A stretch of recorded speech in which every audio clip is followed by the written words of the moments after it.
Hi అండి, welcome to రామచిలుకలు vlogs. ఈరోజు ఏం చూపించబోతున్నానంటే మా ఊరి లక్ష్మీ గణపతి స్వామి వారి గుడిలో లక్ష గరిక పూజ అయితే జరగబోతుందండి. చాలా చాలా అద్భుతంగా జరిగింది. మీరైతే చివరి వరకు చూడండి. విఘ్నేశ్వరుడు ఎంత అందంగా అద్భుతంగా కనిపిస్తున్నారనేది మీకైతే ఈ వీడియోలో చూపిస్తాను చివరిన. అండ్ ఇక్కడైతే దీపాలు అయితే వెలిగిస్తున్నారండి.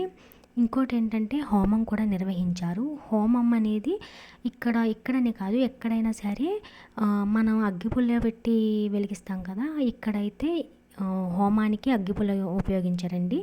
ఒక చెక్కను తీసుకుని దానికి ఒక కర్రను తీసుకుని దాన్ని రప్పరప్పమంటూ లాగుతూ ఉంటారు కదా, దాని ద్వారా నొప్పిని పుట్టిస్తారండి. ఆ నొప్పు ఏంటంటే రాచుకున్న తర్వాత హోమాన్ని అయితే నిర్వహిస్తారు.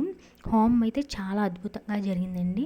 అంతేకాదు ఇక్కడ ఈశ్వరుణ్ణి దీపాలతో ఎంత అద్భుతంగా అలంకరించారో మీరు చూడొచ్చు. చాలా అంటే చాలా అద్భుతంగా ఉన్నారండి ఈశ్వరుడు. ఇంకొకటి ఏంటంటే మా చుట్టుపక్కల ప్రాంతాల్లో ఎక్కడా కూడా లక్ష్మీ గణపతి స్వామి వారి విగ్రహం అయితే ఉండదండి.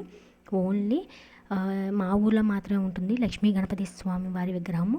చుట్టుపక్కల అన్ని ఊర్లలో కూడా ఎక్కువ శాతం సిద్ధి బుద్ధి విగ్రహము అండ్ లేదంటే ఉత్తి గణేష స్వామి విగ్రహం మాత్రమే ఉంటుంది.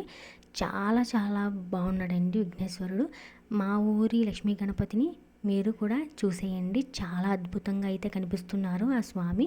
దగ్గరగా కూడా చూపిస్తాను. మీ ఊర్లో కూడా ఇలాగే జరుగుతుందని అనుకుంటున్నాను. ఏమో నాకు తెలియదు, ఒక్కొక్క ఊర్లో ఒక్కొక్కలా చేస్తారు కదా.